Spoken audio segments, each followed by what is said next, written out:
Exit போல் அதை எப்படி பார்க்குறீங்க? ஒரு சில இது வந்து தாவேக்கா வெற்றி பெறும்னு சொல்லியிருக்காங்க, ஒரு சிலர் வந்து இப்போ 20 சீட்டுகள் வரைக்கும் தான் பெறும் அப்படின்னு. தெளிவான உங்களுக்கு தெளிவுபடுத்த விரும்புகிறேன். தந்தியினுடைய ஆன்லைன் அவங்க வந்து எடுத்திருக்காங்க ஒரு சர்வே. 2,50,808 பேர்கிட்ட எடுத்தாங்க. ஆன்லைன் போலிங் எடுத்து ஒவ்வொருத்தரும் ஒரு பட்டணத்தை அமுத்த முடியும். அவங்க கொடுத்துருக்கிற இப்போ ரிசல்ட் பார்த்தீங்கன்னா 120க்கு மேலே வருவான்னு அவங்க சொல்லியிருக்காங்க. அவங்களுடைய 120க்கு மேலே தான் வருவாங்க. இவங்களை கேட்டால் கீழே சொல்லியிருக்காங்க. இதுவரையிலும் ஒவ்வொரு இளைஞர் தேர்தலையும் பார்த்தீங்கன்னா உங்களுக்கு தெரியும். எங்கே இளைஞர்கள் அப்படி தான் சொன்னாங்க, கருத்து கணிப்பு. அதே போல் நேபாள் சொன்னாங்க, அதே போல் பங்களாதேஷ் சொன்னாங்க, பஞ்சாபில் சொன்னாங்க. இந்த கருத்து கணிப்பு அனைத்துமே மாற்றங்கள் ஏற்பட்டிருக்கிறது. கருத்து கணிப்பு அது சம்மந்தம் இல்லை. இது ஒரு குறிப்பிட்டு சொல்வது வந்து சால பொருத்தமாக இருக்கும். மக்களுடைய அலை என்பது உங்களுக்கு ஒன்று சொல்ல விரும்புகிறேன். இதுவரையிலும் தமிழ்நாட்டின் வரலாற்றில் மட்டுமல்ல, இந்திய நாட்டின் வரலாற்றில் நாம் பார்த்துருப்போம்.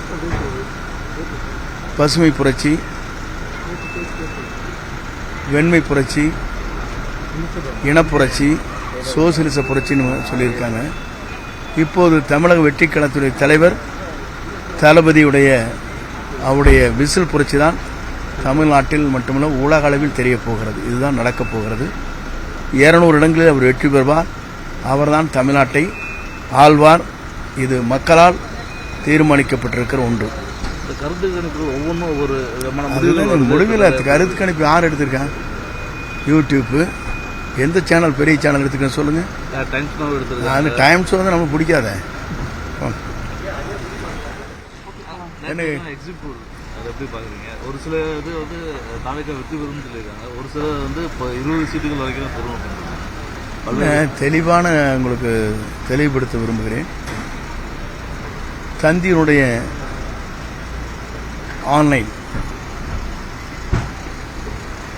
அவங்க வந்து எடுத்திருக்காங்க ஒரு சர்வே. 2,50,808 பேர்கிட்ட எடுத்தாங்க.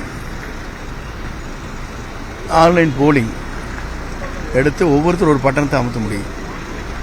அவங்க கொடுத்துருக்கிற இப்போ ரிசல்ட் பார்த்தீங்கன்னா 120க்கு மேலே வருவான்னு அவங்க சொல்லியிருக்காங்க. அவங்களுடைய 120க்கு மேலே தான் வருவாங்க. இவங்களை கேட்டால் கீழே சொல்லியிருக்காங்க.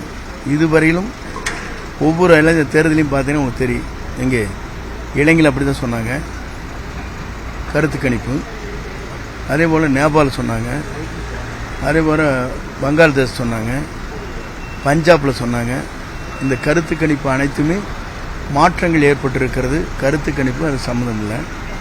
இது ஒரு குறிப்பிட்டு சொல்வது வந்து சால பொருத்தமாக இருக்கும். மக்களுடைய அலை என்பது உங்களுக்கு ஒன்று சொல்ல விரும்புகிறேன்.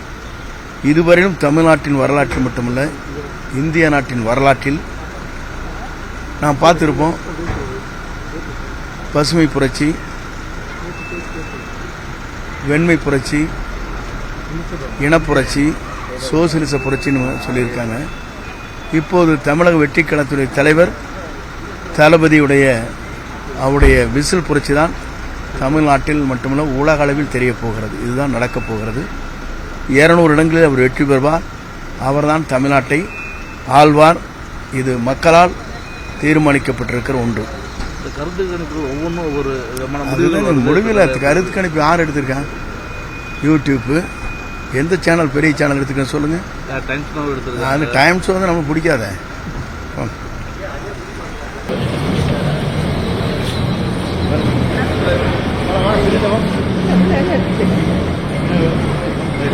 ஐடி